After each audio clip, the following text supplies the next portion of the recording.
You better step your fashion up. Cool World Collective, you better step your fashion up. Everything you need from skinny stack designer jeans. White tees, Adidas, Nikes, and the Jordans. Looking so fresh, got me feeling important. I'ma need a hoodie and jacket. What's up, y'all? We are back, and we have a special guest today. Today, we are here with... Hey, what's up, y'all? This is Steven representing Cool World Collective, the family business. Hell yeah, we took a good little break, but we're back in it. You know, life happens, shit happens, but we're back here with another episode of Poor Decisions Podcast. And what better guest to start it out with? We got a few questions for him. We're going to get to know him, get to know about his brand, about his business, just get to know everything about him. And when this is all over, you guys get to follow him and check out all his cool products. Appreciate y'all. Hell yeah. We're going to drop the link at the end of the video. We're going to make sure you guys have all his tags, all his, links to everything. It'll be a quick, little, easy click and just go from there. Tell everybody about yourself. What do you do? I sell clothes, shoes, jeans, kind of like what the intro song by Little Raider explained, fashion, style, hats, hoodies, sweaters, sweatsuits, a little bit of the jewelry, T-shirts, all designer, some things kind of basic, if that's what you're into, but more or less I try to find those flashy, colorful things, the unique things that nobody has. Originally, we started out just being a powwow vendor on the Indian reservation. I kind of explained that before when we had a brief interview. Just wanted to make things accessible for the people who don't really have that access. And so for anybody who's been on a reservation knows, they're pushed out of, the societal bounds of a city limit. They're out there in the mountains, out there in the deserts, away from everybody. So being that me and my wife and my son, we live on the reservation, we were going to powwows and we seen that, we seen that they didn't have access. We seen people rocking Jordans. We seen people rocking, designer clothes, unique fits. But we knew even for ourselves, if I wanted something, I'd have to order it online, wait 2 weeks, sometimes even longer, depending on where it came from. Or if I wanted to, go to the mall and grab it, I had to drive 45 minutes into town one way, and then hopefully they had my size or the color that I wanted. They didn't. It's kind of a waste of a trip. So we just wanted to fill that void and provide that accessibility for people in those areas. But because powwows are seasonal, we just wanted to make it available online, and online platforms like social media are able to fill those gaps for us so that we could stay providing for people those unique looks when we're not vending at powwows or like most recently at any other vending opportunity. Okay.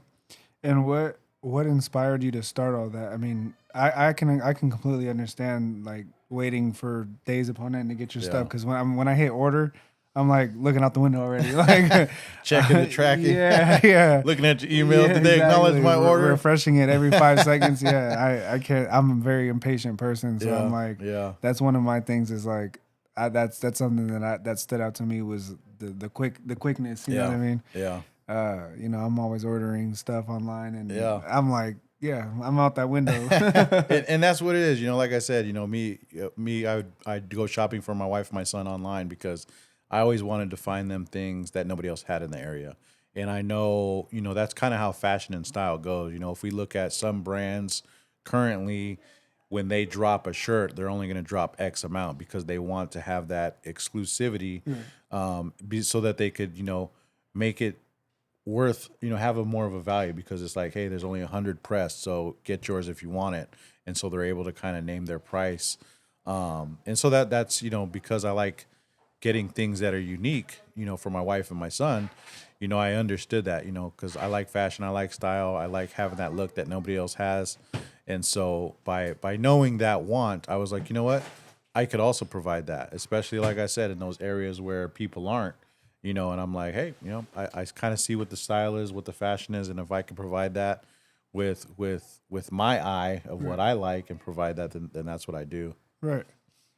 And I feel like that's big, because especially with like, it's one of those things that like when everybody does the same thing, and it's like, how can you stand out? How can you make yourself different? How can you make your product be that one that everyone wants to grab as opposed to everyone else. You know what I mean? Yeah.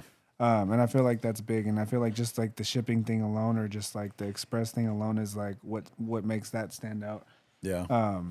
Especially if you could even advertise it in a way that, like, you know, somebody's trying to get a, you know, cool fit for the weekend, and you know what I mean. You know? Yeah. And you hit the nail on the head too, because I kind of seen it, because like me again, you know, that's why I call it a family business, because it's me, my wife, my son, and you know, ever since my son was young, we would take him to concerts, we would take him to UFC fights, we would take, you know, not UFC the actual events, but like MMA fights. We would go to boxing matches, we would go to, you know, comedy shows, and so all these things we would always go, and I started advertising in those. So if I knew that I was going to go to a comedy show, and if it's being promoted on one of those social media pages, I'll be in the comments. I'll be like, "Hey, if you need a fit for this event, hit us up, Cool World Collective." You know what I mean? And so there's another event. I think it was Battle of the Nations. So there's a big basketball tournament in Spokane, put on by a Spokane tribal member, Jerry Ford, and so he invites tribal members only. You have to be enrolled in a federally recognized tribe, and you create a team out of just that tribe, and your tribe plays against different tribes. Anyways, this was being promoted on Facebook, and I seen it, and I kind of seen it late, so I reached out to him and I was like, "Hey, you know, what could I do? Can I vend? Can I be there?" And he's like, "No, hey man, I apologize. All the spots are filled up." He's like, "But you know, get in touch with so and so, and we'll make sure you're on the next one." I was like, "All right, cool." But even so, I wasn't able to vend. I was like, you know what? Here's a great opportunity, so that in the comments on Facebook, you're able to post a picture in the comments. And so I was posting fits. I was like, you know, post a shirt that matched the pants. And I was posting, you know, a bunch of comments of different outfits. And then, you know, I'd put my name, Cool World Collectives. Hit us up if you need a fit for the Battle of the Nations. Yeah. So yeah, no, exactly like that, man. You know, I find those opportunities of where I could promote what I got for a reason, you know what I mean? Because if it's something that's not going to require fashion or you know, some style, then yeah, it'd be silly to try to promote that there. But events, everybody wants to look fresh, everybody wants to stand out. So I was like, yeah, hey, that's a great time to promote and show them what I have. Yeah. You know what I mean? So yeah, no, that's an excellent point. Yeah, and it's like you can even get the people, like the fighters or even like the promoters. Like, yeah. I mean, if you can get in touch with them and you can get them to wear your brand, yeah, it's like that's huge too, because they're representing the style that they like, but it's also something that you created. You know what I mean? Yeah. It's like when you're like, for me, I'm an artist, I rap. It's like the goal, or one of my goals, you know what I mean, is to be able to potentially like walk out a fighter while I'm rapping my song. You know what I mean? And then like, so it's like you got to figure out how to incorporate your craft into something that's already big, because then it only makes it bigger. Yeah, and that's exactly it. Because, like I said, me and my wife, my son, we enjoy going to MMA fights. We enjoy going to boxing. We enjoy going to concerts. So far, right now, I have a MMA fighter that I'm sponsoring, and 4 boxers that I'm sponsoring. And you know, that's exactly what it was. Because it's like, you know, me and my family, we appreciate these types of things, so why not attach our brand to this type of event or these type of people?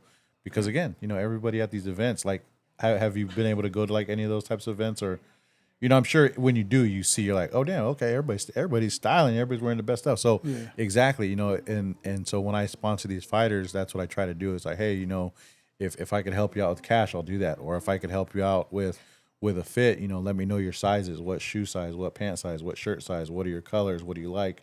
And for the most part, they're always open. They're like, man, just put something together, whatever you got. And so I'll be like, okay, cool, put some, and yeah, then they'll wear it, they'll post it, and but also it just makes me feel a part of that type of event, because then, like, we're going to a boxing match on Friday, and for the boxers that we promote are going to be on that card.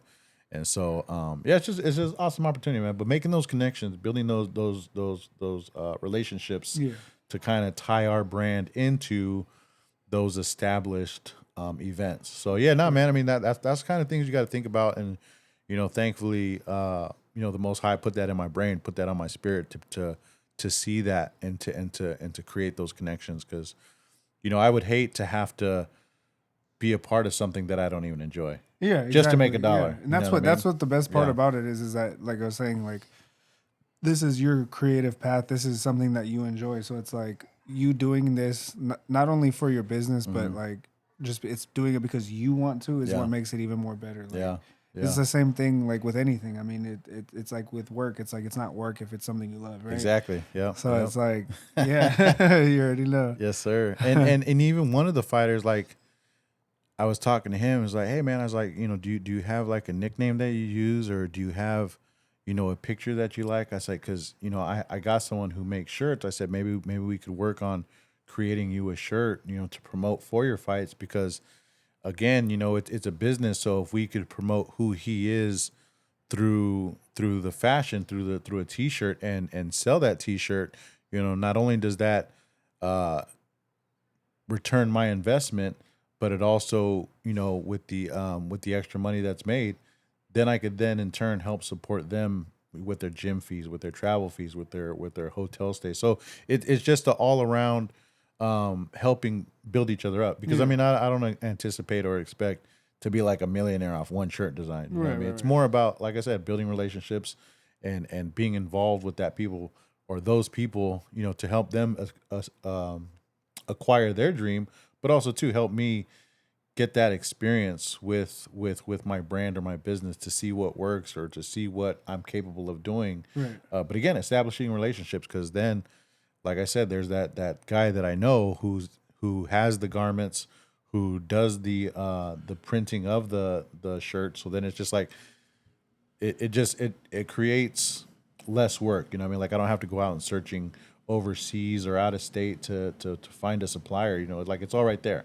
Yeah. So yeah, no man, it's awesome, and it's just a blessing that able to be there in this day and age at this point in my life. Right. Not just for myself, but again for the family. Yeah, It's like, and I mean, you're building something. You're Yeah. building essentially a legacy. You're building something that you will be remembered for. yeah, I hope And, yeah, you know what I mean. It's like, and that's all we can ask for. That's all Yeah. we can do. Because I Yeah. mean, obviously time is limited. And, Yeah. you know what I Yeah. mean. We're not here forever, but it's it's the impact that we're able to make while we're here. so. Exactly. Yeah. No, it's awesome, man.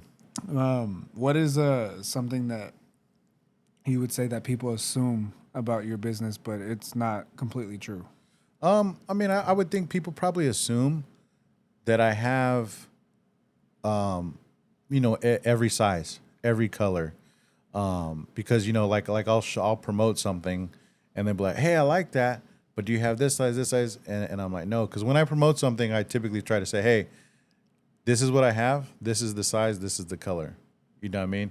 And I understand, maybe somebody will see that and they'll be like, oh, okay, that's just what you're promoting, but do you have this size, that color? And I'm like, nah, I literally just have that one. Right. But that's part of what I enjoy and appreciate about the business that we're creating, is because I don't get a bunch of something for that purpose, because when I sell it to somebody or get it to somebody, I want them to know you're going to be the only one that has this. Yeah. And I mean, not to say there's not another one somewhere else, but literally where I got this from is not at the mall down the street. Where I got this from is not from the mall the next town over. I got this from states away or countries away. Right. And so when this person gets it, you're literally going to be the only person that has it. So Yeah. that makes it awesome. So that's probably the thing that people might assume when they see the products that I have. It's like, oh, cool. I like those shoes you have, but do you have a size this or that? It's like, no, literally, I just have this pair of shoes. And then two, when I do get something, I try to get it from top to bottom. So I'll try to get some shoes that match the pants, that match the shirt, so I could push it all at once. And so, yeah, I think that's probably, it's not bad, but it's understandable. You know what I mean? Because people typically hope that if I'm going to go shopping, I hope they have my size. I hope they have the color I want. But it's like, nah, I got one of one things most of the time. It's like that. What you see is what I got. You know what I mean? Exactly, Hopefully it's in your size. But if not, I have something in your size. It might not be what you anticipated, but it'll be just as fresh or dope. But at least it'll be in your size. And again, it's going to be the only one that has it, or you're going to be the only person that has it. Yeah, for exactly. that area. And yeah, and it's like you're still customizing it to, your brand. And so all in all, I mean, regardless of anything, it is unique in every single way because it's like who nobody else is doing it like you. You know what I mean? No, and that kind of just ties in with the name that I came up with, Cool World Collective, because the idea of being cool is a feeling that's unique to the person. They have something that makes them feel cool. You know what I mean? And then the world, we live in a world where people pick sides, people choose cliques, people choose this and that. So to be part of that cool world, it's a collective, it's a collection of people that have that sense of fashion and that want to be unique. But also too, the collective aspect of it is like, I collect all these different things for a purpose to provide for people. Right.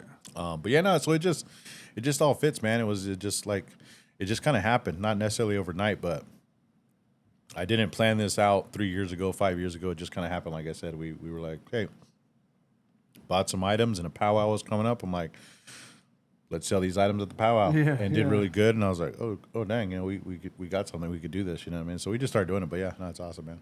Yeah, that's funny that you said that because the next question I had for you is if you had to start over with only $100, if all you had was $100, what would you do first? Man, just buy one outfit. You know what I mean? Because again, if I only would have bought 10 shirts with that $100, then people would probably expect, or even myself would have been like, okay, I'm a shirt guy. But with that $100, if I could find some jeans, a shirt, and a pair of shoes, and maybe a hat, and flip that, you know what I mean, and just be like, hey, look, I'm putting together a collection for you. I'm putting together a fit for you that's unique. You know what I mean? Because sometimes people, I don't know, not to say people don't know how to style their fashion, and not to say that I'm perfect with it, but sometimes people, don't want to spend the time to go to this store, that store, this store to find everything that matches. Right. So if you all have one that stop shop. Yeah, you know what I mean? So if someone could provide that and they see it and they're like, oh, dang, yeah, cool, I would look good in that. Yeah, okay, cool, you already got it all together. Cool, you saved me from shopping here, there, and there, you know what I mean? So that's the fun part of it, because, again, I'm like, I might rock that, you know what I mean? I would rock that, you know what I mean? I like these colors, or man, I could see somebody would wear that. Even if maybe I wouldn't wear it, I could see somebody would really like that. So, yeah, that's probably what I would do. If I had to start over with only $100, same thing. I'd get one fit and be like, push that fit to somebody or somewhere where I know it'll be a hit. You know? Yeah. And that's where I feel like it's kind of like what would you do? You know what I mean? Because it's like I feel like when you're in the middle of where you're at with any type of business, any brand, it's like what would you do if you started over, basically? Yeah. And it's like, how would you do it different? Like, what would you do different? What would you do different? But it's like, why do you need the the restart button? Yeah. It's like you can always kind of morph your business into what you want, how you want it, when you want it. You know what I mean? Yeah. And there's no timeline or no guide that tells you what you have to do, because it's your own thing that you can do how you want to. Yeah. And the funny part is even though when I buy things, I try to, buy it as a set or put it together as a set to be sold as a set, more often than not, people will see it and they'll be like, oh, yeah, no, that looks good. They go, but I just want the pants. Or I just want the shirt. And I'm like, are you sure? I'm like, if you buy the whole fit, it's actually cheaper. Yeah. But they're like, nah, I just want the pants. I was like, well, you're putting me in a hard place, because if you break up the set, now I got to try to sell the shirt by itself and the pants. Yeah. I was like, but not only that, it's like, now I got to sell the pants for, a little bit more, because I can't, I'm losing out here, you know what I mean? And people are fine with it, because they're still getting it at a much cheaper markup than what's on the manufacturer suggested retail price. Right. And I don't know if people know that, but the MSRP, that's, what I've always understood it to be, the manufacturer's suggested retail price. And yeah, so some of those tags, man, are like $120, $80, $200, $300.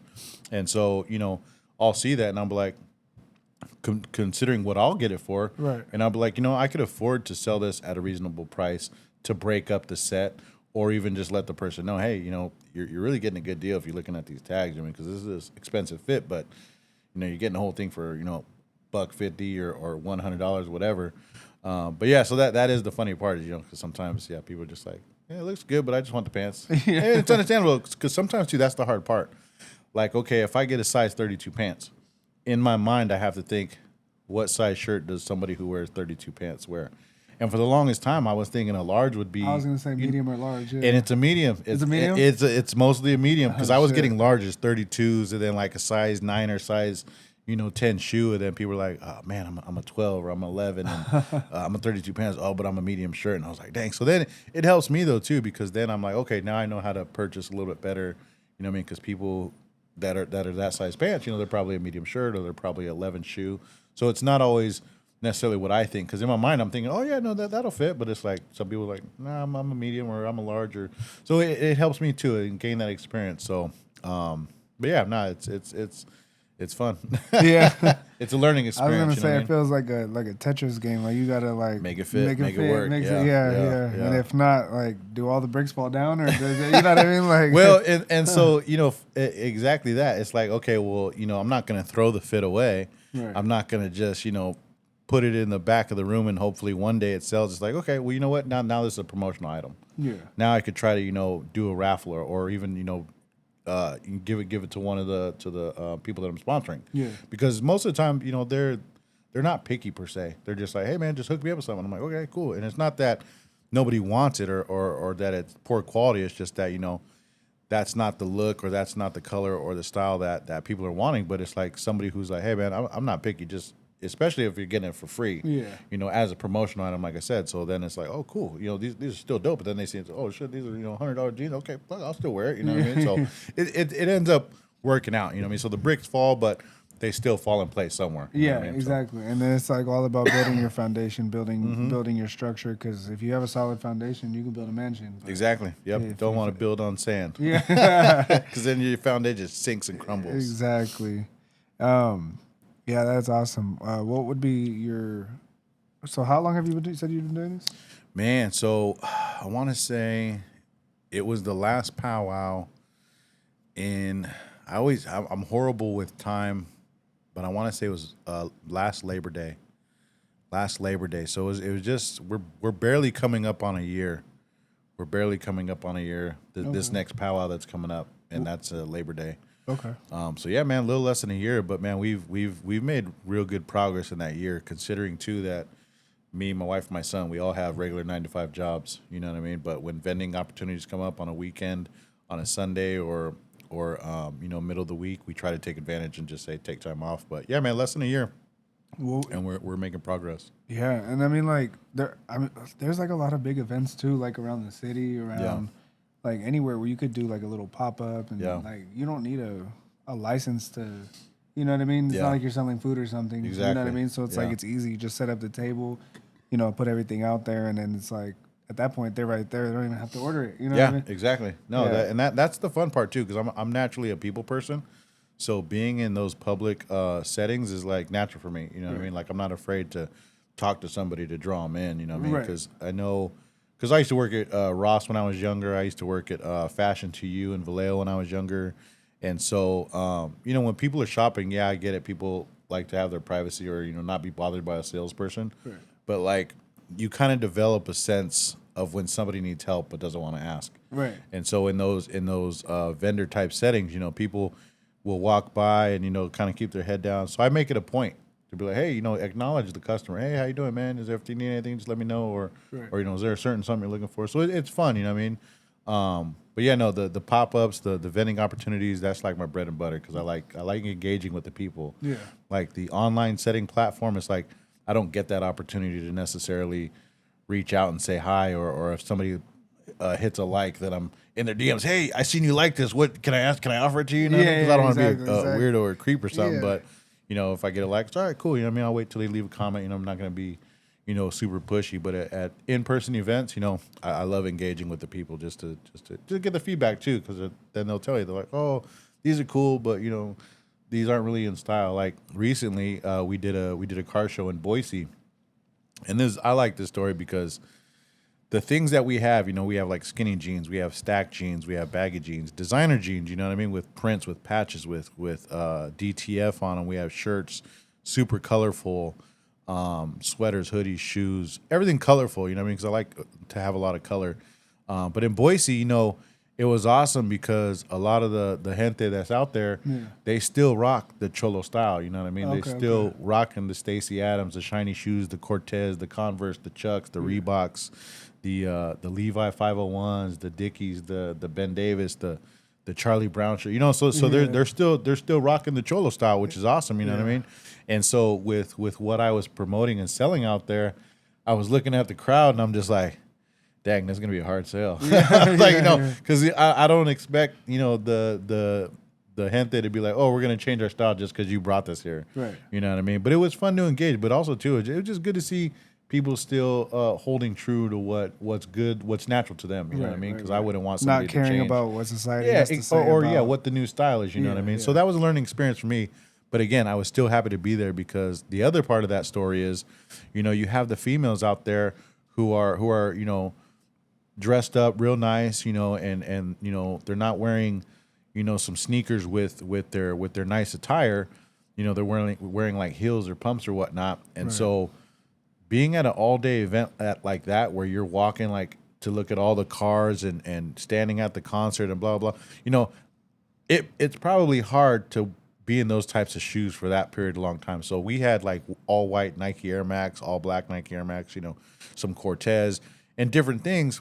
And so that's actually what sold for us is people were coming, you know, so the females were coming to like, I need some shoes. I need to get out of these hills or whatnot. So I was like, man, I said, I'm glad I brought these shoes. Because there before I left home, I was like, you know, do I want to take the shoes? I don't know what the shoes. I was like, you know what? Just bring them. Yeah, and so that's what sold there. You know, the clothes didn't sell, but the shoes sold because the females were like, you know, it was fun coming to the car show all cute, but my feet are killing me, so I need something comfortable to wear. And so I was happy to provide that for them and be like, you know what? I'm glad I have a diversified product where it's not just shirts, it's not just pants, it's not just shoes, it's everything. You know what I mean? Because somebody's gonna need something.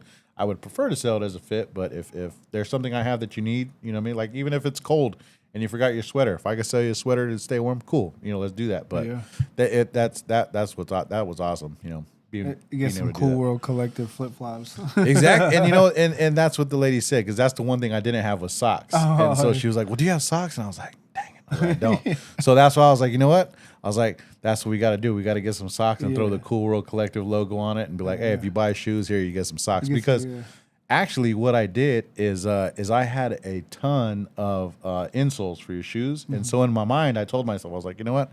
Whoever buys shoes, I'm gonna give them some insoles. Yeah. And so I did. Whoever did buy shoes, I was like, oh, hey, here's some insoles. I was like, you know, I don't have socks, but so because I thought, hey, insoles and shoes will go together. Right. Socks never crossed my mind. But people ask for it, and again, that's why it's good to engage with the customer. Even if I'm not making a sale, what they tell me is like, oh, dang, I didn't think about that. You know what I mean? It's like, cool. Next time I'm gonna have some socks. Exactly. Yeah. You know, because you want to bring the consumer what they want, and if they're not afraid to tell you what they want, then you know that helps you. Exactly. Yeah. So that was fun and was a learning experience. How would you like get the person to come to the table, or like if I was walking by and like you're sitting right here with your product but I'm not paying attention, like how would you interact with them to get them there? So you know it's funny again. So when we got to talking to the car show promoter, the guy who threw it, he said, hey, he's like, do you want to be indoor or do you want to be outdoor? I said, I want to be indoor. He's like, okay. He goes, if you're setting up indoor, you have to be here on this day at this time. He goes, if you're setting up outside, you had to be here at this day on this time. So okay, cool. So because I was setting up inside, I had to be there the day early during the daytime. So I went there, and so I set up, and I told my wife, well, me and my wife did the setup, but I was like, you know what? I was like, walk kind of the perimeter and see if this catches your eye. And so she did, and she was like, well, you know, if you move this and move that. So with your question, you know, that's kind of the fun of it is we had to pretend we were that person walking by, kind of like a test run. You know what I mean? Like what can I do to my setup to catch people's eye? Right. Because in my mind, I might be like, I want this here, I want this here, I want this here, because for me, it's going to be easier to grab this, grab that, and keep my eye on everybody. Yeah. But from a consumer standpoint, like exactly like you said, it's like if I have it all close to me, you know, and somebody walks by and it's all tucked in, they might not see something, so they might not even give a second glance. Right.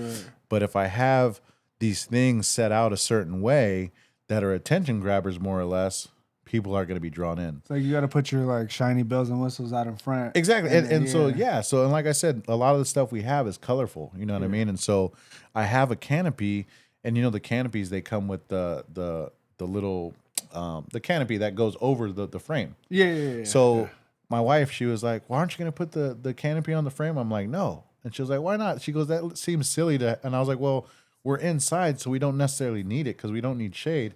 I said, I want this framework of the canopy so that I could hang things off of. So it's at a higher elevation so people way back there could see it. Right. Because I have these roundabouts, like at the store where you hang clothes, that's at shoulder level. So if somebody's way back there, they're not going to see it. But because I have the frame of the canopy and I can hang things a little higher, so again, those are going to be. So I'm going to put the colorful things up there, the T-shirts that have like a lot of graphics and print, so people see it from far away and be like, "Oh, damn, what's that over there? Let me go check it out." Yeah. So that's kind of what we did, because sometimes speaking the vocal could draw people in. Yeah. But again, sometimes people don't want to be talked to. And again, you could tell, you get that sense, read but the room type of thing. Yeah, but if you have those attention grabbers that'll grab people in, then you got to be smart enough to know, what can I put up to draw people? So that's what we did, is we did like our own test run of, okay, let's walk around and kind of see what catches our eye and space it out just enough so you're like, oh, look at this one. Oh, dang, okay. Oh, wow, they got a lot of stuff over there. Let me go over there. You know what I mean? So yeah, it's a trial and error, but too, you gotta get out of your own perspective. You gotta be like, okay, I am a consumer. When I go to the store, what catches my attention? Yeah, it's like like a retail store. It's like that store is gonna put the thing that's gonna catch your eye the second you walk in the building, and then they're gonna put everything else after that, just like kind of anywhere, because you know what you walked in the store for. You know what I mean? Yeah. You know what you walked in the store for, but because that's what you came in here looking for, I'm gonna put it in the back of the store so you can see everything else on the way there. Yeah. You know what I mean? Yeah. And I think that's why I'm glad I worked in retail, because you pick up some of those little tips and tricks. Although someone's not necessarily telling you and teaching you those, you pick it up, because if the boss tells you to shelf or put something together, you don't necessarily question why. But if you do, they'll tell you. Then you're like, oh, that makes sense. You're like, damn, that's why every time I come in, I always buy the shit as I'm walking out or walking in that I don't need. Right. They're like, why is the fucking cases of water all the way in the back of the store? Because you know damn well that they came in for water, they're going to get their water. You know what I mean? Exactly, yeah. And everything else that they found on the way into the water is going to be in their cart. You know what I mean? Yep. And that's one of those things. It's like you can use that same mechanic, that same what is the word, tactic. Yeah. Same tactic with your clothing, because it's like, like you said, you're gonna put all the shiniest stuff right there to catch the eye. Yep. And once you see that person look, it's just easy from there. You could just have that conversation, And again, the funny thing is because when we got there, we didn't see the audience yet. We seen the cars that were there, and so we were putting up these colorful clothes to catch people's eyes. And so I knew that I had shoes, but it wasn't in my mind to put the shoes out in front. So the shoes were like all the way in back of us, like up against the wall. Right. So honestly, like from those far spots, you couldn't see it. So when those ladies came to buy the shoes, it wasn't until later, kind of like hindsight, where I was like, I wonder how they knew I had shoes, because the shoes weren't up front. But they must have seen, something where they walked by and remembered that, oh, they got shoes back there? Okay, well, I don't need shoes, but then they're walking around the field like, where did I see those shoes? Oh, they had them in back. So it's crazy how, again, maybe the colorful clothes drew them in to see exactly what we had. Right. But, as the day goes on, they didn't need clothes per se, but they're like, oh, but I do remember seeing shoes, and they were in the back. Exactly. But again, in my mind, I was like, the shoes aren't going to sell, so I wasn't really promoting those. Right. But, next time it's like, okay, now I know, put some shoes up front, maybe not all of them, but, space it out a little bit more. So it just, it's awesome. It's a trial and error, but... And if you have one, you said you had a pop up like a overhead tent. Yeah, the canopy frame. You can even get something where it like hooks to the leg of the canopy, and they just kind of hang down. You can like place them, like, what I mean? Yeah, and so it's funny you say that, because after we set up, because my setup wasn't too intricate, wasn't too hard. That's what I did. I was like, let me walk around, see some of the other vendors, and these other vendors, very professional. Shout out to Funzy 209 out there in Modesto in the mall. Cool dude named Junior. His setup was super professional. Like his canopy had their logo on it. Their tables were laid out perfectly. Like all their items were stacked nicely, and the walls of the canopy, you know, he had, I want to say like it was not mesh, but it was like almost like fencing. So then he was able to hang all these things. So like he utilized every part space of his booth. Right. And so I'm looking, I'm like, man, this dude's smart. But I think he had one of those things where it was hanging, where things could hang out. He didn't have shoes, but he had other stuff. And I was like, dang, I gotta look into some of this stuff and invest in it, because yeah, it does help highlight some of those different items that I have. So yeah, exactly, the shoes. And it's just like seeing those vendors, how they do it. You know, I'm able to learn from it. It's like, okay, cool. I could do that better. Yeah. And you know, Junior was cool.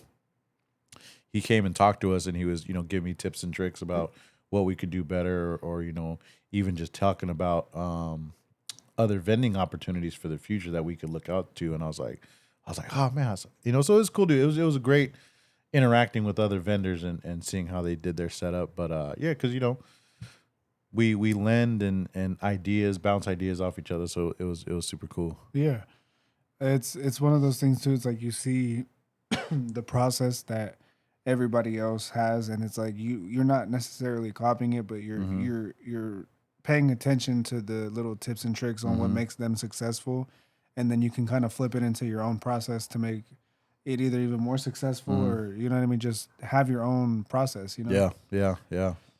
But yeah, definitely. So what would you say was one of your biggest challenges starting the business, and how did you overcome it to where you made it successful?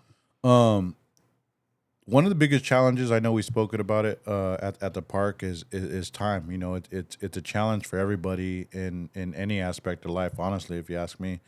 But again, because we all have 9-to-5 jobs, you know, we got to find time to really move this product. Because like right now, I got boxes in spare rooms and in my front room, and you know, sometimes my wife is like, we got to sell this stuff, and I'm like, yeah, I know. It's like, but you know, it's time permitting, because we don't have a brick and mortar store where we could just go put it up and open the door and let people come shop every day. Right. So time, man, is the biggest challenge, because like I said, we have 9-to-5 jobs.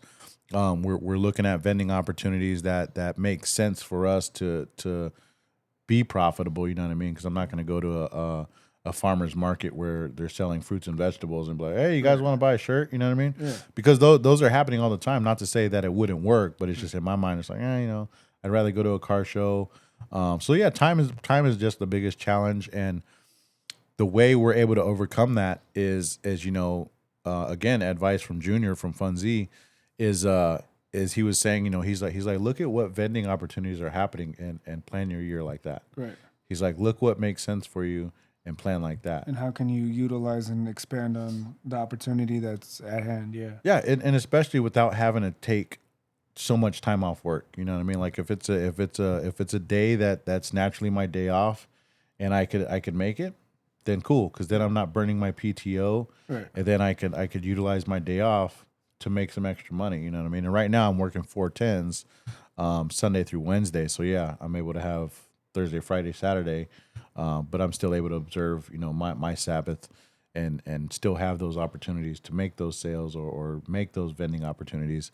So yeah, that's the biggest challenge. But again, you know, having that insight from somebody who's been doing it for so long, makes it possible. Like, oh, okay, yeah, I can do this. It's not so spontaneous, because that's kind of how it was at first. It was like, oh shoot, they're gonna do an event next month. It's like, let me call, and they're like, oh no, sorry, all vending spots are filled. You know, it's been filled since last year. And I'm like, dang, people are applying a year in advance, and they're like, yeah, it's a pretty big event. So that kind of makes me know too, okay, yeah, I can't just, you know, see it the week before and be like, hey, you guys need a vendor, you know. Right. But there have been times where I've called last minute, and they're like, hey, you know what? Yeah, we just had somebody cancel. If you can get down here right now, we'll let you set up. And I'm like, I'm there. I'll be right there. Yeah. Load the truck up, go down there. So yeah, man, it's all about time. That for me is my biggest challenge, because yeah, you know, don't have much time, and two, with it being vending opportunities, you got to travel sometimes. Yeah. But that is also the fun thing for me, because we're able to see new places. Like prior to the Boise Lowrider Car Show,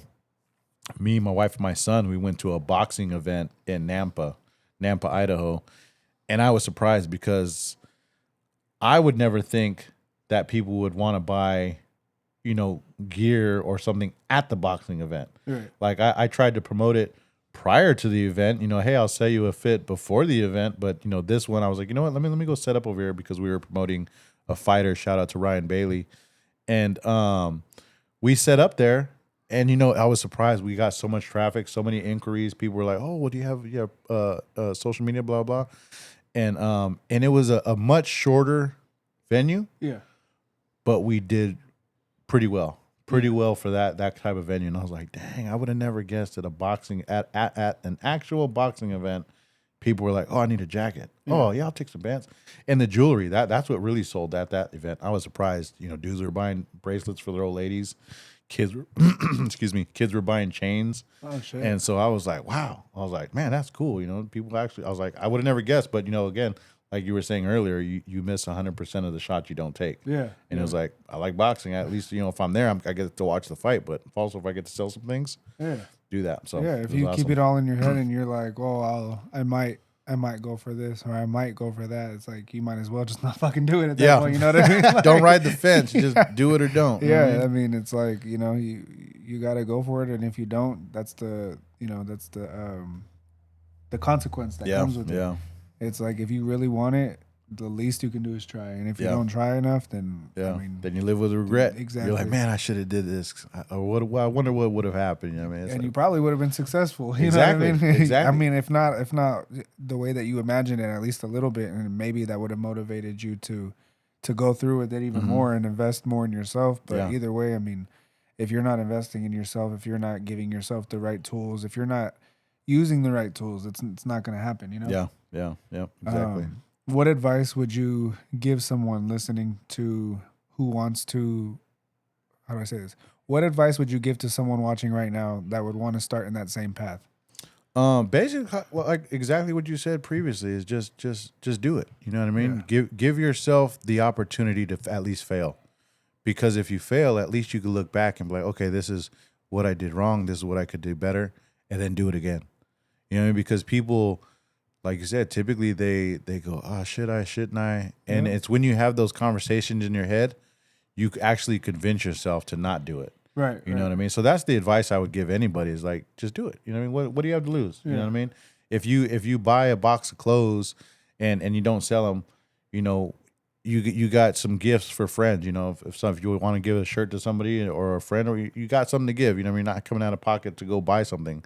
So you have nothing to lose, because if you do sell it, hey, then it works, then you can learn from it. So that's the advice I would give somebody is just give yourself the opportunity. Don't hold yourself back. You know what I mean? Yeah. If you hold back, you'll never reach the point that you want to reach. And I mean, it's all timing, and it's all, investing in yourself and just kind of taking it day by day. Yeah. Yeah. And that's what I did. Like I said, we knew a powwow was coming up. I had bought some things a couple months prior, and I was like, and when I bought it, I told my wife, I was like, hey, when that powwow comes up, I was like, let's try and take it out there and sell it. Yeah. And we did good. And I was like, man, I'm glad I didn't, psych myself out or talk about it before I did it. I bought the stuff, and then I talked about it. I was like, hey, we got it. I was like, we got to sell it. Yeah. So we have to do it. It's like, it's no discussion. Yeah, exactly. It's like, we did it. I pulled the trigger. We got to do it. Yeah. Hell yeah. No, I feel it. Man, so let everybody know where they can find you. Give them your tag, your social media. We're going to tap everything in on the comments, on the links. We'll have it all there, but where can they find you at? So I was telling you earlier, it's hard to remember all the social media sites, but basically every social media. So starting with Reddit, YouTube, X, Twitter, Snapchat, Instagram, Facebook, OfferUp, eBay. I'm sure there's one more, but the thing is, you go to any of those in the bio or the banner, you'll see the links to the other ones. But yeah, so it's cool with the K _ world _ collective, KoolWorldCollective, and you'll find us. But even if you type in Google, cool with the K _ world _ collective, one of those sites will pop up. The only one that's different is Snapchat. I don't know why it wouldn't let me do that name, but so on Snapchat, it's just KoolWorld613. And I mean, having all those social medias, it's hard to stay up with posting on all of them. But my Instagram is probably the one that I'm on the most. That and TikTok. I knew I forgot something. TikTok. I'm also on TikTok. But yeah, no. So if you reach out to them or you see them, I'll get on it eventually. And like I said, back to that question of what's the biggest challenge is time, because with work and interacting with potential customers or sales on one of those platforms, it's hard to really just continually posting on all of them. Thankfully with Facebook and Instagram, they link. So if I post in one, it goes the other. But yeah, reach out to me on any one of those platforms and let me know your sizes, your colors, what you're looking at, what you're looking for. And if I don't have it, I'll try to find it. But most of all, hopefully if we're in your town, we're in your area at a pop-up, come visit, come holler at us, let us know, what you're doing and how we could help. But yeah, it's great having those opportunities to promote fighters, because again, we want to help other people. And like we just did a small network event today in Vacaville, we got to network with Taco Solano, Anthony, shout out to him, as well as other entrepreneurs that were there, and just to network, because we're all independent businesses and we could share each other's network to build together. So that's what I'm about, man. That's what me and the family are about with our business, Cool World Collective. So yeah, now check us out, man. I appreciate this opportunity, sitting down with me and just shooting the shit. It's funny you say that because I talked to Anthony today, Taco Solano, man. Those tacos were great. Yeah, There's a lot of flavor, a lot of just you could tell the difference in the tacos, and like it was just very what's the word, like he cared, you know what I mean? Put his passion in it. Yeah, yeah, like, and he was very nice and like made sure that everybody had all they needed. And a lot of times taco vendors, they just want to sell you what they sell you, and that it is what it is, you know what I mean? But he took the time to check up, make sure everything was good, made sure that there was no problems with the food, and there was not, absolutely not. That's the thing with business is, you can't just be all about selling your product and making your money. Right. He had customer service. Yeah, you know what I mean? Exactly. And so yeah. he was able to. It was very genuine. That's the word I was looking for. Genuine, authentic, and customer service, because he wanted people to enjoy the experience of what his passion is. Exactly, and that that's awesome. all you can ask for. I mean, stay tuned for that episode, by the way. Me and you said his name is Anthony. Anthony, yep. Taco Solano are going to be on the next episode. We're going to talk to him, sit down with him, see where his inspiration and everything came from. And if you guys want an episode, you guys just tap in with me on any social media platform. Tap in with Cool World Collective for his dope ass clothing. Yeah. Drop the link for everything for him. And man, thank you for your time. Hey, thanks for having me on Poor Decisions, man. Pulling up. Salud. To another episode. That's the type of shit that we own. We the hottest out, and that's just something we should agree on. It's a cold world, so I gotta keep the heat on. Hustle till I die, I ain't got no one to lean on. Money motivated, that's the type of shit that we own. We the hottest out, and that's just something we should agree on. Automatic weapons, handguns, and throwaways. Man, all that internet shit could get you suckers blazed. Guess I'm the main topic, yeah, they speaking on my name.